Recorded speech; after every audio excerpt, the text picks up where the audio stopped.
고린도전서 9장 15절입니다. 그러나 내가 이것을 하나도 쓰지 아니하였고 또 이 말을 쓰는 것은 내게 이같이 하여 달라는 것이 아니라 내가 차라리 죽을지언정 누구든지 내 자랑하는 것을 헛된 대로 돌리지 못하게 하라. 내가 복음을 전할지라도 자랑할 것이 없으면 내가 부득불 할 일임이라. 만일 복음을 전하지 아니하면 내게 화가 있을 것이미로라. 내가 임의로 이것을 행하면 상을 얻으려니와 임의로 아니한다 할지라도 나는 직분을 맡았노라. 그런즉 내 상이 무엇이냐? 내가 복음을 전할 때 값없이 전하고 복음으로 인하여 내게 있는 권을 다 쓰지 아니하는 이것이로라. 18절까지입니다. 오늘 우리가 생각할 15절에서 18절까지 내용 속에는 이런 몇 가지 중요한 초점을 갖고 이 말씀을 생각해 봐야 될 것이 있습니다. 우선은 15절에 나오는 바와 같이 누구든지 내 자랑하는 것을 헛된 대로 돌리지 말라 하는 말씀입니다. 바울의 자랑거리가 있다고 하고 그러나 16절에 그러나 나는 자랑할 것이 없다 그런 얘기를 해요. 15절에서는 내 자랑을 헛된 대로 돌리지 말라 해갖고 그가 자랑할 것이 있다고 하고 16절에서는 내가 복음을 전하는 일에 자랑할 것이 없다. 왜냐하면 이건 내가 선택한 것이 아니라 하나님이 나를 불러서 맡긴 일이기 때문이다. 내가 자발적인 지원자가 아니라 하나님이 맡겨서 내가 수동적으로 임무를 맡은 것이기 때문에 자랑할 것이 없다. 그래 놓고는 18절에 가서는 내 상이 그럼 무엇이냐? 라고 또 상급 얘기가 나와요. 그러니까 이제 이 문제를 잘 보시면 내 자랑이 헛되지 말게 하라는 얘기 속에 왜 자랑할 것이 있다는 얘기가 있고 그러나 그 다음에 난 자랑할 것이 없다. 왜냐하면 이 일을 내가 어떤 의미에서 억지로 맡았기 때문이다. 그럼 억지로 맡았는데 무슨 자랑할 것이 있겠느냐. 그래 놓으면서 끝에 가서는 그러나 나에게 상급이 있다. 이렇게 얘기를 한단 말이에요. 그래서 이런 얘기들, 앞뒤가 맞아 보이지 않는 이 얘기들은 그 내용이 조금씩 다르기 때문에 그렇습니다. 표현과 쓰여진 단어는 비슷하지만 전혀 내용은 다르기 때문에 그런 것인데 그것이 무엇인가를 이제 하나의 문제로 놓고 15절에서부터 18절까지의 내용을 이제 생각하여 우리의 신앙에 도움을 받고자 합니다. 우리는 지난주에 이 사도 바울이 자신의 권리와 자유를 쓰지 않고 복음을 위하여 이 모든 것을 절제했다 하는 얘기를 했습니다. 그 얘기를 설명해 가면서 결국 목자란 하나님의 종으로서 부름을 받은 목자가 그 양떼에게 유익하기 위해서는 그가 모든 것을 절제하는 것이 당연하다 하는 내용을 살폈습니다. 그러나 여기에 제가 부언했던 것은 그 절제가 자신을 증명하거나 자신을 치장하는 절제일 필요는 없다는 얘기를 했습니다. 그러니까 그가 나는 차를 안 타고 전철만 타고 다닌다 라든가 나는 구리반지 한 번도 껴본 적이 없다든가 이런 것은 의미가 없어요. 교인들을 성도들을 유익해 하기 위한 절제를 말하는 것이지 그가 얼마나 금욕적인가 그가 얼마나 청렴결백한가 하는 것은 인격의 신뢰를 받아내는 차원에서 도움이 되는 절제와 사양이 있어야지 금욕적이고 청렴하다는 군자상을 만들어내는 것으로는 그 목적이 쓰여서는 안 됩니다. 그래서 목사는 좀 잘 먹어둘 필요가 있어요. 그래야 힘있게 뭘 말씀을 전하든지 신방을 다니든지 하지.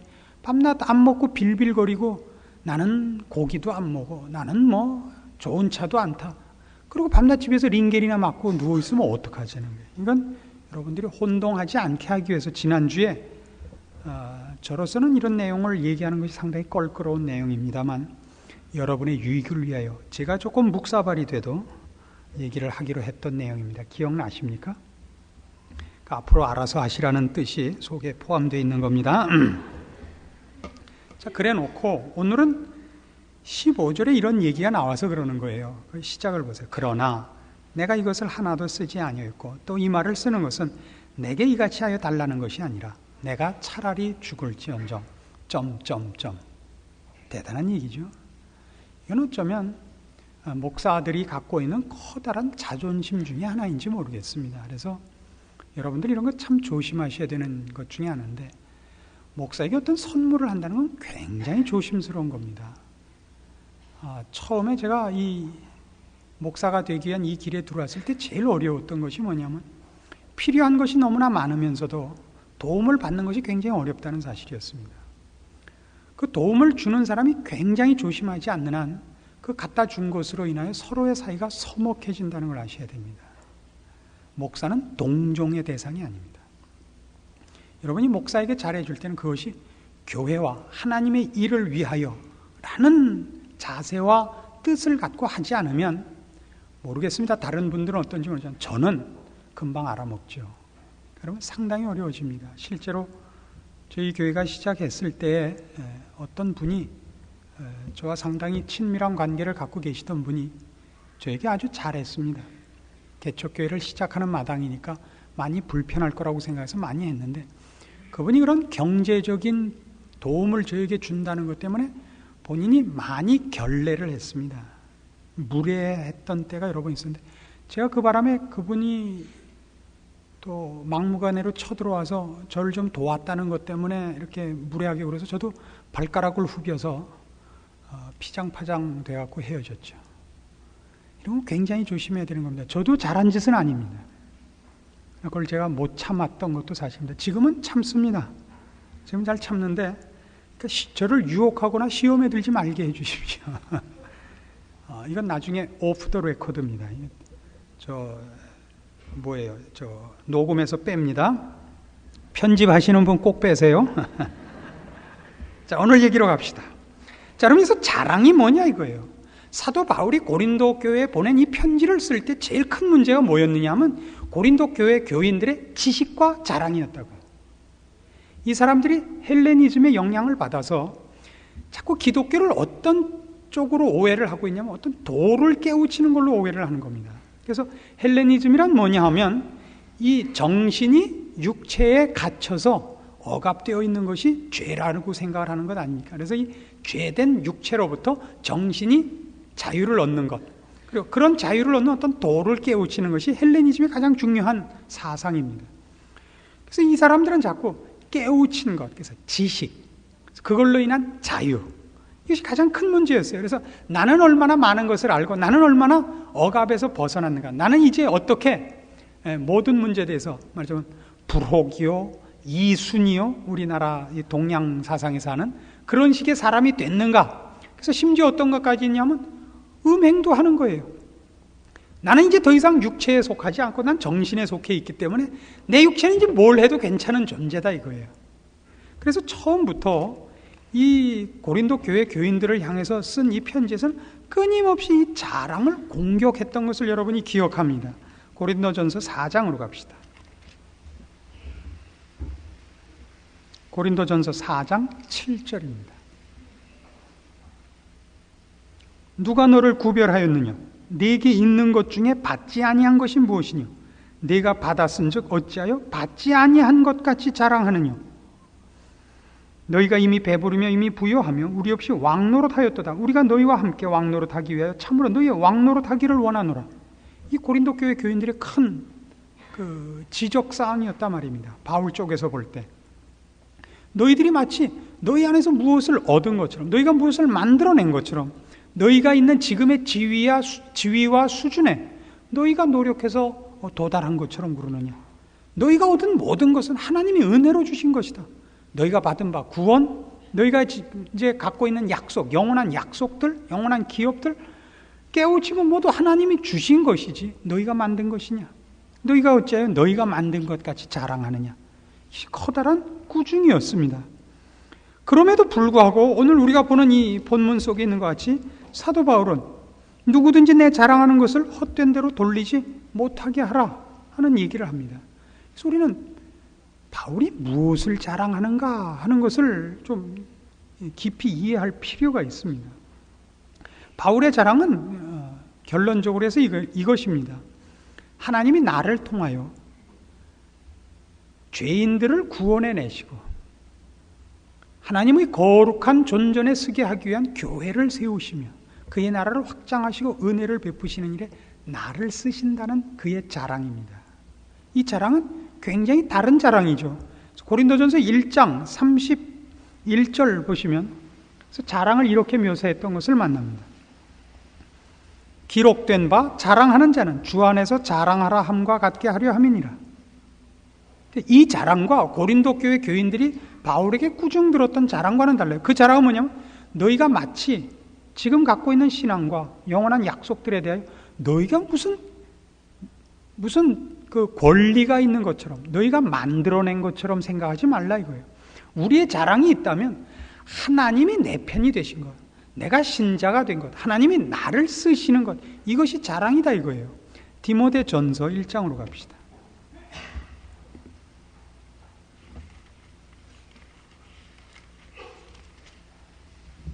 디모데전서 1장 12절입니다.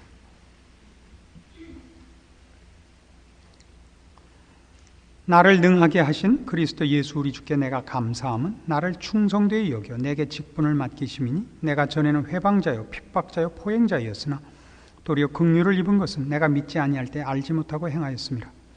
우리 주의 은혜가 그리스도 예수 안에 있는 믿음과 사랑과 함께 넘치도록 풍성하였도다. 미쁘다 모든 사람이 받을 만한 이 말이요 그리스도 예수께서 죄인을 구원하시려고 세상에 임하셨다 하였도다. 죄인 중에 내가 괴순이라. 그러나 내가 긍휼을 입은 까닭은 예수 그리스도께서 내게 먼저 일체 오래 참으심을 보이사 후에 주를 믿어 영생 얻는 자들에게 본이 되게 하려 하심이니라. 그의 자랑은 이겁니다. 바울은 스스로가 하나님 앞에 무슨 일로 부름받았는지를 정확히 합니다. 우리는 바울 그러면 많은 서신서를 남기고 그의 신학과 그가 정리한 신앙에 그 진수되는 것들로 인하여 우리가 덕을 보고 있는, 그래서 그 유명한 사람으로 되어 있습니다만 바울 스스로는 그렇게 생각지 않고 편지를 보낼 때도 그 편지를 이것이 불후의 명작이 되고 후세 사람들이 이걸 보고 도움을 얻고 이것이 성경이 되고 이런 개념에서 작품을 남긴 것이 아니라 안타까움의 발로에 불과했던 것입니다. 그는 자기 자신의 사역이 뭐냐 그럴 때 나를 하나님이 사도로 쓰신 이유가 뭐냐, 나 같은 것도 구원을 얻고 게다가 나 같은 것도 쓰신다는 것을 통해서 하나님이 나중에 구원 얻는 모든 사람들 앞에 하나님의 은혜가 얼마나 큰가를 증명하려고 나를 세우신 것이다 이거예요. 이것이 그의 자랑이라고요. 그의 자랑이 뭐라고요? 하나님이 자기를 이렇게 써주시는 거예요. 그가 능력이 있기 때문에 불러낸 것이 아니라 자기가 모자란 거라도 좋아요. 자기가 가장 미련했던 것, 부끄러운 사실들을 가지고도 하나님이 자기를 이 복음을 전하고 하나님의 은혜를 베풀고 하나님 되시는 영광을 드러내는 일에 자기를 불러 써주신 것, 그래서 그 결과로 죽어가는 영혼들이 하나님 앞에 돌아오는 결과가 생기는 것, 이것이 그의 자랑이라고요. 우리는 늘 이런 오해를 하지요. 사도 바울에 대한 우리의 그 평가는 상당히 잘못된 것입니다. 그는 많은 교회를 세운 사람이요, 그 일을 위하여 많은 고난과 핍박을 당했으나 굴하지 않은 사람입니다. 그래서 우리는 바울을 대단히 위대한 사람으로만 자꾸 평가를 하려고 그러죠. 그러나 성경이 가르치는 건 뭡니까?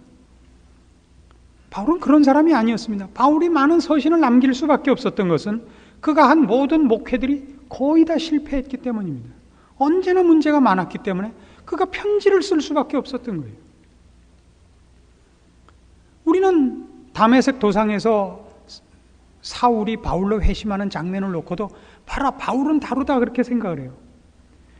가말리엘 문하고 히브리인 중에 히브리인이고 율법으로는 완전하고 대단한 사람이니까 하나님이 직접 스카우트하러 왔다고 그런단 말이에요. 누구를 보내서 잡으러 오지 않고 예수님께서 직접 바울은 스카우트해 오더라. 그렇지 않죠. 누구를 통해서 얘기를 해도 안 들으니까 할 수 없이 맨 마지막에 예수님께서 직접 오셔서 아주 그냥 땅바닥에다 매다 꽂았죠. 뭐 업어치기로 그냥. 그래서야 돌아온 거예요. 그때 사울이 얼마나 미련했냐 하면 이거 보세요. 밝은 빛을 비췄더니, 원래 밝은 빛을 비추면 어두워서 안 보이던 것도 빛이 밝아지면 더 잘 보여야 될 거 아니에요. 밝은 빛을 비췄더니 눈알이 먼 사람이에요. 성경의 표현이에요. 빛을 비췄더니 그럼 불이 없었을 때는 어땠다는 거예요?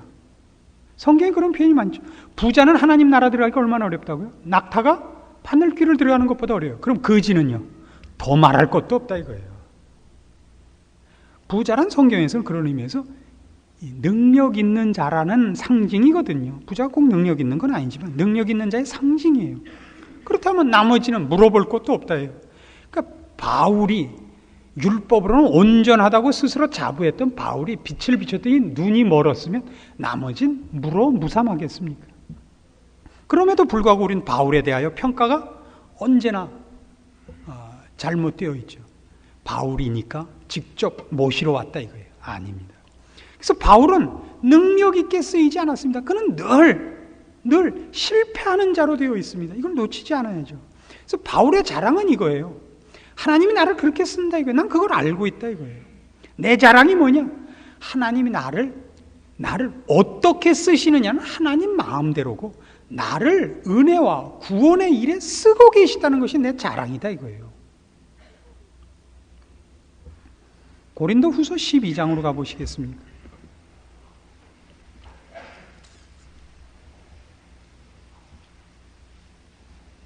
고린도후서 12장 7절 봅시다. 여러 계시를 받은 것이 지극히 크므로 너무 자고하지 않게 하시려고 내 육체에 가시 곧 사단의 사자를 주셨으니 이는 나를 쳐서 너무 자고하지 않게 하려 하심이니라. 이것이 내게서 떠나기 위하여 내가 3번 주께 간구하였더니 내게 이르시기를 내 은혜가 네게 족하도다. 이는 내 능력이 약한 데서 온전하여짐이라 하신지라. 이러므로 도리어 크게 기뻐함으로 나의 여러 약한 것들에 대하여 자랑하리니 이는 그리스도의 능력으로 내게 머물게 하려 함이라. 그러므로 내가 그리스도를 위하여 약한 것들과 능력과 궁핍과 핍박과 곤란을 기뻐하노니 이는 내가 약할 그때에 곧 강함이니라. 잘 보세요. 정확히 같죠? 바울이 갖고 있는 그의 자랑, 그의 기쁨은 이거예요. 주께서 영광 받으시고 주의 은혜가 드러나는 일을 위해서라면 나는 얼마든지 약해질 수 있다고요. 나는 얼마든지 오해를 받아도 좋고 나는 얼마든지 모멸과 능력과 오해와 괄세를 감수할 수 있다. 그리고 그것이 그에게는 자랑이라고요. 그에게는 그것이 자랑이라고요. 하나님이 나를 써주시고 하나님의 크신 은혜를 베풀기 위하여 나를 동참케 하신 것이 그의 자랑이지 사람들이 나를 평가하는 것은 그에게는 가장 중요한 문제가 절대로 아닌 것입니다. 그러나 이런 대목을 대할 때마다 우리는 어떻습니까? 우리의 대부분의 기도는 이겁니다. 하나님, 제가 하나님을 이렇게 열심히 믿어드렸는데 이게 무슨 망신입니까? 이게 제일 많지 않습니까? 그래서 교회 안에서 제가 가장 많이 요구하는 것도 이겁니다. 여러분들의 개인적인, 인간적인 자존심을 세우기 위하여 여러분은 하나님의 사역을 얼마나 많이 방해하고 있는지 모릅니다. 그래서 다시 한번 이런 말씀을 통해서 여러분을 간곡히 권하는 건 이겁니다. 여러분이 배운 표정과 세련미와 부와 지위에 대해서 여러분이 어떤 표를 갖고 교회에 나오면 금방 옆에 사람이 시험을 든다는 걸 제발 알아주십시오. 여러분이 옷을 세련되게 입고 나오는 거 그렇게 잘하는 짓이 아닙니다. 옷을 무슨 알파치노 같이 입고 나오지 마시고 그저 그렇게 입고 나오세요. 그냥 꿰지지 않은 옷 깨끗이 빨아 입고 나오세요. 여러분 보고 가난해지라는 얘기가 아닙니다. 여러분을 딱 봤을 때 거기서 하나님의 모습과 그 은혜와 구원이 표현되지 않고 이 사람 만만치 않구나 이 생각이 먼저 나지 좀 않게 해달라고요. 그게 가장 중요한 겁니다. 교회에서 제가 가장 두려워하는 사람이 뭐냐면 그 모든 것을 아는 것 같은 눈길을 하고 있는 사람이 그럼 딴 사람이 전부 어떻게 되냐면 저 사람이 혹시 내 속을 들여다보는 거 아닌가 싶어가지고 모두가 이렇게 가슴을 여미고 그냥 게슈타포 속에 있는 유태인 같이 하게 된단 말이에요. 이거 같이 손해는 없습니다. 그는 스스로 아무 죄도 지은 것이 없는 것 같지만 많은 교인들로 하여금 하나님 앞에 있는 그 진심을 꺼내놓는 모든 자세와 분위기와 기회를 박탈하는 것이 됩니다. 그래서 이렇게 얼굴에 쌩한 기운이 없기를 바라요. 얼굴이 그저 수더분하기를 바란다고. 이렇게 자기가 거울을 보시고 난 너무 잘생겼다 이렇게 생각이 들면 적당히 좀 감추고 나오세요. 어떤 목사님이 이제 해외에 어떤 다른 국가에 선교사로 잠깐 단기 선교사로 나가셨는데, 그래서 어떤 원주민 둘이 이제 결혼을 하기로 해갖고 개종한 사람이라서 목사님한테 주례를 부탁했답니다. 그래서 이제 주례를 결혼식을 해주고 나니까 묻더래요, 신랑이. 결혼 주례 사례를 얼마나 하면 되겠습니까? 그랬더래요. 그래서 신부가 얼마나 이쁘냐에 따라서 다릅니다. 그랬더니 자기 신부를 한번 다시 보더니 10불을 딱 주더래요. 그랬더니 목사가 주머니에서 5불을 거스름을 주더래요.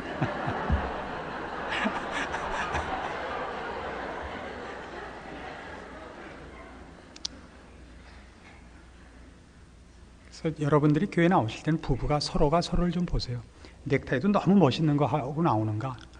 혹시 너무 큰 보석 반지를 끼진 않았는가? 좀 서로 챙겨주셔갖고 수수하게 하고 오세요. 이게 큰 겁니다. 이게 사도 바울의 자랑입니다.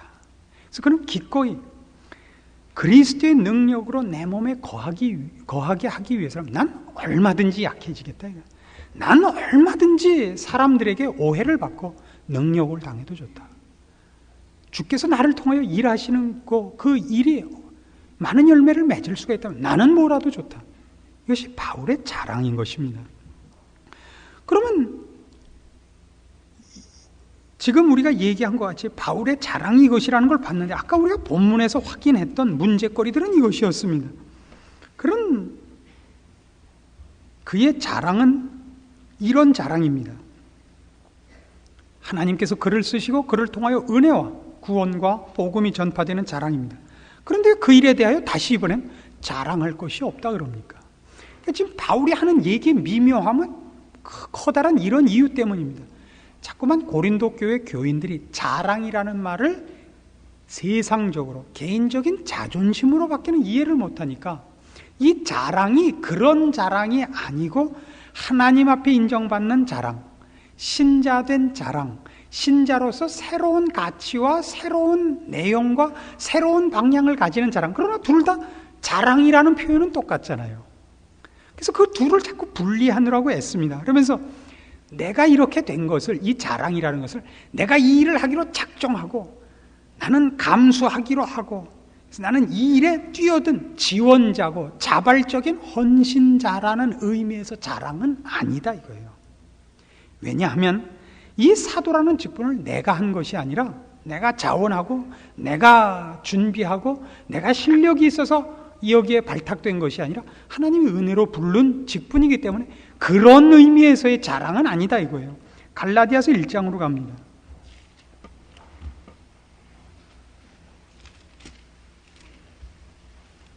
갈라디아서 1장 15절 보세요.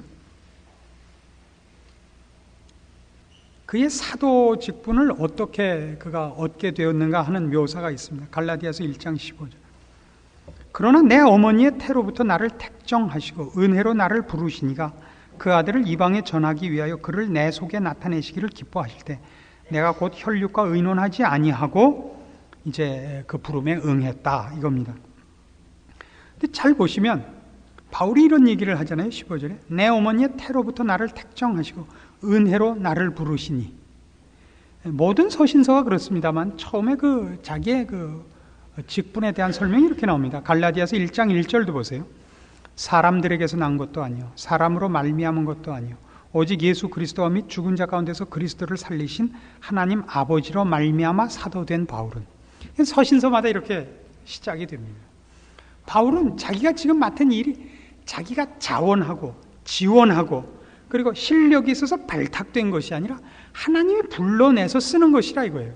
그래서 그가 가진 실력이나 무슨 고귀한 이상의 산물이 아니기 때문에 그가 쓰임받는 것은 나 같은 죄인도라는 것이라는 게 아까 우리 읽었던 디모데전서 1장 12절 이하예요.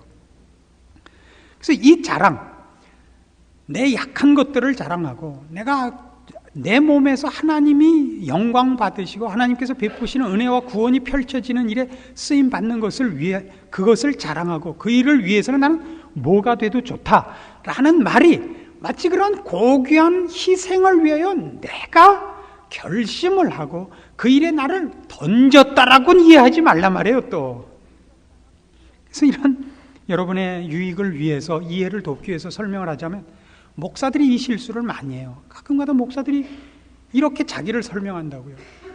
교우들을 위하여 그가 어떻게 밤잠을 자지 못하고 기도하는가, 그가 어떻게 금식을 하는가, 그가 어떻게 애를 쓰는가, 그가 어떻게 우는가, 그가 얼마나 몸부림을 치는가. 그 마치 자기가 모든 것을, 자기를 위해 살 수 있는 걸 다 놔두고 교우들을 위해서 자기가 자발적으로 이 일에 뛰어든 것까지 얘기하는 것까지도 사실은 틀린 거예요, 표현이.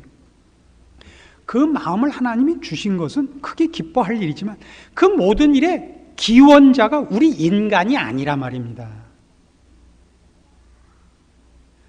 저도 바울과 같이 똑같이 얘기할 수 있어요. 여러분이 저를 보시고 배우셔야 하는 것은 하나님이 저런 사람을 쓰는구나예요. 제가 목회를 한다 그럴 때 아무도 믿지 않았어요. 6개월만 하면 내 손에 장을 지진다. 6개월 지나니까 뭐라 그랬게요? 1년 하면 내 손에 장을 지진다. 1년 하니까 3년, 지금 8년째거든요. 그러니까 10년 하나 보자. 저는 그 횟수를 늘리느라고 지금 모든 힘을 다 기울이고 있습니다. 그런 사람 중에 첫 번째 사람이 누군지 아십니까? 저희 어머니입니다. 저희 어머니가 저를 넌 목회 못한다, 네 성질로 못한다. 맞습니다. 이 직분은 인간이 가진 생리적인 본성이나 능력으로 할 수 없습니다. 그래서 여러분이 저를 보면, 야, 우리 목사님이 성깔 있게 생겼는데 저걸 하는 거 보면 정말 하나님이 하시는 것이지, 이렇게 느끼셔야지. 우리 목사는 달라, 벌써 봐, 얼굴이 또릿또릿하잖아, 이러시면 안 되는 거예요. 이건 전혀 다른 겁니다. 근데 이걸 서로가 오해한단 말이에요. 목사 자신도 오해하고 성도들도 오해한다고요. 그렇지 않아요. 우리가 작정하고 일을 한 거 아니에요. 하나님이 부르신 겁니다. 그러면 이제 무슨 문제가 생기느냐? 그럼 당신이 자발적으로 그 일을 한 것도 아니라면, 그럼 당신이 하나님의 부름을 받아서 이 일을 말하자면 수동적으로 어쩔 수 없이 하게 된 이 일에 상급이 무엇 때문에 있겠느냐? 이런 문제가 생기죠. 그렇지 않습니까? 이 자랑 문제가 아주 교묘하죠. 이 자랑은 세상적인 자랑 아닙니다. 하나님의 자랑입니다. 근데 그 자랑이 하나님이 나를 통하여 영적인 열매들을 맺어내시고 구원을 넓히시는 그 사역, 이 일의 결과, 이 일의 은혜로우심, 이 일의 그 영생됨을, 그 가치를 자랑하는 것이지, 내가 이 일을 하기로 했다는 그의 헌신, 희생을 자랑하는 건 아니란 말입니다. 그럼 상급이 어디에 있냐 말이에요. 이 상급이 어디 있느냐 속에, 이제 그렇다면 신자가 그의 생애 속에서 하나님의 부르심으로 살아야 하는 신앙생활 속에서 우리가 해야 할 일, 그래서 우리가 마땅히 이건 네가 잘했다 못했다라고 되어지는 우리의 노력 여하에 따라서 평가되는 상급의 핵심은 어디에 있느냐 하는 것입니다. 그것은 이제 우리 18절에 있는 바와 같이 본문에 돌아오셔서 고린도전서 9장 18절, 그런즉 내 상이 무엇이냐?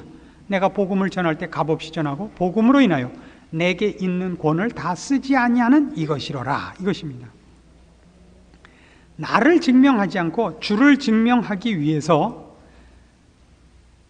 내가 권리를 주장할 수 있고 나를 증명할 수 있는 모든 것을 복음을 방해하지 않기 위하여 포기하는 것, 이것이 상급이라 합니다. 이렇게 얘기해 보십시다. 여러분, 신자로서 신앙생활을 하면 제일 큰 시험이 뭐냐 하면, 세상이 여러분 보러 당신 예수 믿지? 그리고 막무가내로 밀어붙이는 겁니다. 그래서 여러분이 가지는 시험 중에 가장 큰 게 이거 아니에요? 아니, 이 사람이 내가 예수 믿는다니까 뭐 아주 사람을 우습게 봐, 그렇지 않습니까? 그건 목사들에게도 똑같이 있어서 목사들도 이런 말을 자기도 모르게 해요. 내가 목사 안 하면 뭐 벌어먹을 데가 없는 줄 아십니까? 내가 기업을 했어도 내가 뭐 기무중만 못할 게 뭐예요? 이건 바보 같은 소리예요. 이건 완전히 머리큐 두 자리 이하예요. 그거는 정말 바보 같은 소리입니다. 내가 얼마나 능력 있는 사람인가, 그렇게 얘기를 하면 어떡해요?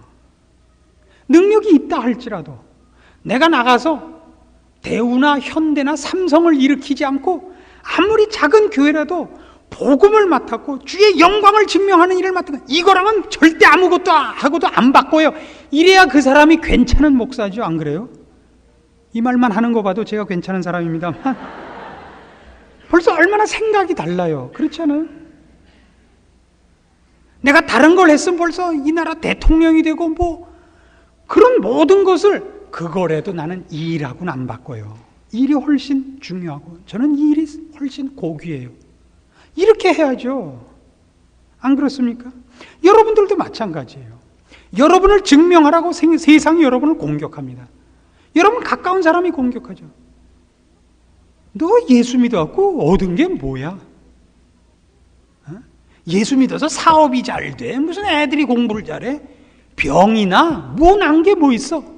그럴 때 그냥 뭐라 그래요? 씩 웃고, 글쎄 말이야, 나도 왜 예수 믿나 몰라. 내가 미친놈이 아니면 네가 미친놈이겠지. 그게 우리의 상급이라고요. 복음을 위하여 모든 것을 참는 겁니다. 고린도후서 11장으로 가보시겠어요? 이 표현을 사도 바울은 이렇게 하고 있습니다. 고린도후서 11장 5절입니다. 내가 지극히 큰 사도들보다 부족한 것이 조금도 없는 줄 생각하노라. 내가 비록 말에는 졸하나 지식에는 그렇지 아니하니 이것을 우리가 모든 사람 가운데서 모든 일로 너희에게 나타내었노라. 내가 너희를 높이려고 나를 낮추어 하나님의 복음을 값없이 너희에게 전함으로 죄를 지었느냐? 이게 참 무섭잖아요. 내가 너희를 섬기기 위하여 다른 여러 교회에서 요를 받은 것이 탈취한 것이냐? 얼마나 이게, 잘 보세요. 고린도 교회 교인들을 예수 믿게 하는데 저들로 하여금 시험당하거나 복음의 내용이 가려지지 않게 하기 위해서 고린도 교회 선교를 할 때는 그 사람들에게 바울이 필요한 것을 그 사람들에게 도움을 받지 않았다는 겁니다. 오히려 다른 교회에서 도움을 받아가지고 고린도 교회 교인들한테는 이 사람이 말 팔아먹는 사람이라는 오해를 사지 않으려고, 이 복음이 얼마나 중요한가를 위해서 그것에 조금이라도 방해가 되는 것이 있다면 전부 다 감수했단 말이에요. 그들에게 이 복음이 제대로 전달되게 하기 위해서 그가 지식 있는 자로 그들 앞에 서지 않고 높은 자로 서지 않고 섬기는 자로, 낮은 자로 섰다는 겁니다. 이것이 그의 상급이라는 거죠. 빌립보서 4장으로 가보시겠습니까? 10절 말씀 봅니다. 내가 주 안에서 크게 기뻐하면 너희가 나를 생각하던 것이 이제 다시 싹이 남이니 너희가 또한 이를 위하여 생각은 하였으나 기회가 없었느니라. 내가 궁핍함으로 말하는 것이 아니라 어떠한 형편에든지 내가 자족하기를 배웠느니 내가 비천에 처할 줄도 알고 풍부에 처할 줄도 알아.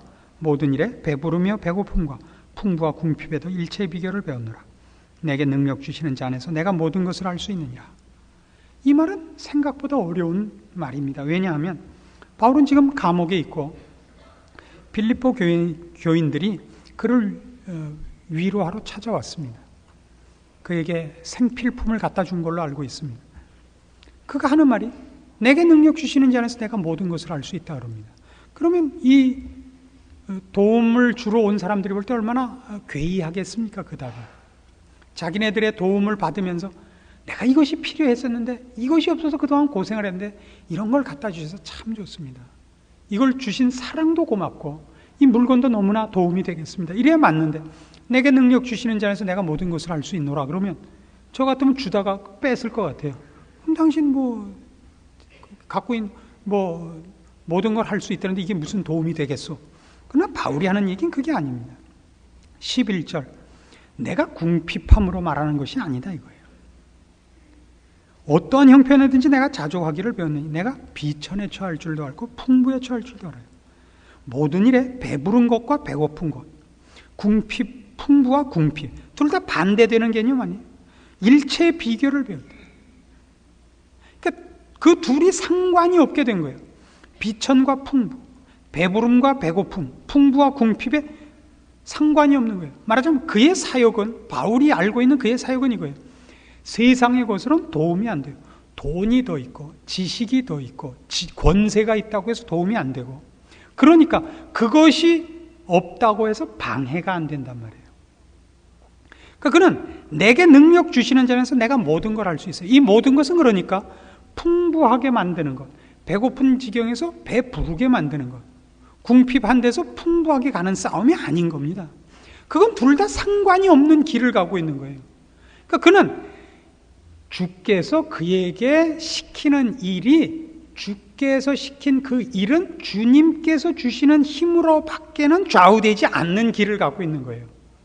그래서 그 길을 위해서라면 주님이 나한테 맡긴 일과 그 일을 수행하는 주님의 능력만 부여된다면 세상적인 환경과 조건은 배부르냐 배고프냐, 풍부하냐 비천하냐는 상관이 없는 길을 갈 수 있는 거예요. 모든 일을 할 수 있는 거예요.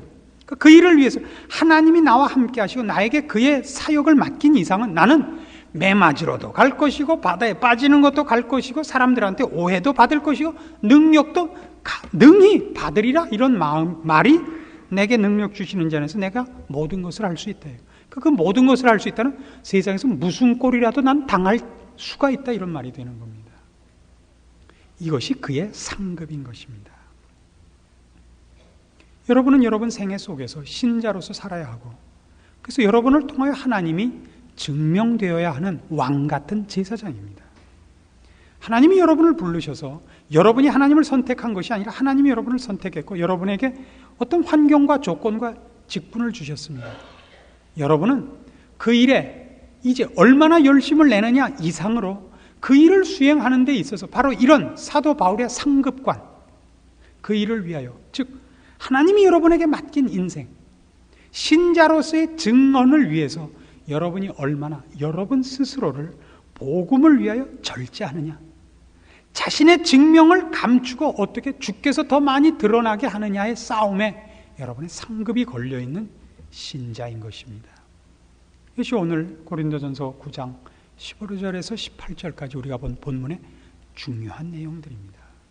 이 일을 위하여 여러분 부단히 노력하시고 말씀 앞에 여러분을 가다듬으셔서 제발 신자다운 신자들이 되어주십시오. 오늘날 우리 주변에 큰 교회들이 많습니다. 그래서 큰 교회가 어떤 영향을 미치고 있습니까? 큰 교회, 그럼 먼저 무슨 생각이 납니까? 많은 교인, 실력 있는 교회, 능력 있는 교회, 유명한 교회지. 그래서 그 교회가 어떤 영적 영향력을 갖고 있다고는 우리가 꼭 말할 수가 없지 않습니까?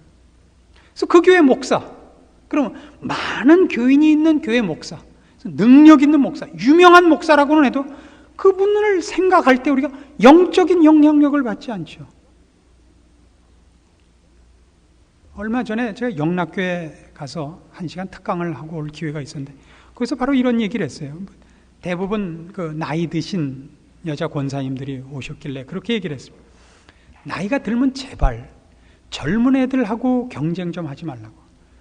여러분에게도 말씀한 거지. 거울아 이 세상에서 누가 제일 이쁜, 이것 좀 하지 말라고 제발. 나이 들었으면 나이 든 멋을 좀 내시라고. 그 주렁주렁 모가지 목 좀 달고 다니지 말고 귀에다 뭐 좀 달고 다니지 말라 그랬대. 그 다음에 이런 유행어가 생겼답니다. 저는 이걸 여러분과 저의 유익을 위해서 증언을 하려고 합니다. 그 다음부터 누가 목걸이를 하고 오거나 귀걸이를 하고 오면 그런데요. 당신 박영선 목사한테 혼날라 그래? 이건 괜찮은 거예요. 여러분들도 좀 그래 주세요. 당신 혼날라고 그러고 왔어. 우리가 증명해야 되는 건 그런 우리의 청춘이 아닙니다. 우리의 지식이 아닙니다. 여러분은 신자로서 모든 사람 앞에 증명돼야 됩니다. 여러분이 좋은 학교 나왔다든가, 지금 좋은 가정생활을 한다든가, 좋은 직장이 있다든가, 좋은 교육을 받았다든가, 세련미라든가 이런 것은 증명될 필요가 없습니다. 여러분을 보는 사람들 앞에서 여러분이 예수를 믿는 신자라는 것이 증명돼야 됩니다. 여러분을 통하여 증명되는 모든 은혜와 긍휼과 자비와 영생과 그 영원한 나라의 기업과 소망이 여러분 안에 가득 차고 넘치는 모습을 만들어 주십시오. 그래서 아버지께서 여러분 인생을 통하여 영광 받으셔야 됩니다. 그래서 다시 디모데전서 1장 12절로 가시면 이렇게 결론을 맺읍시다. 이 유명한 디모데전서 1장 12절 이하의 말씀은 끝에 이렇게 끝이 납니다. 16절 봅시다. 그러나 내가 긍휼을 입은 까닭은 예수 그리스도께서 내게 먼저 일체 오래 참으심을 보이사 후에 주를 믿어 영생 얻는 자들에게 본이 되게 하려 하심이니라.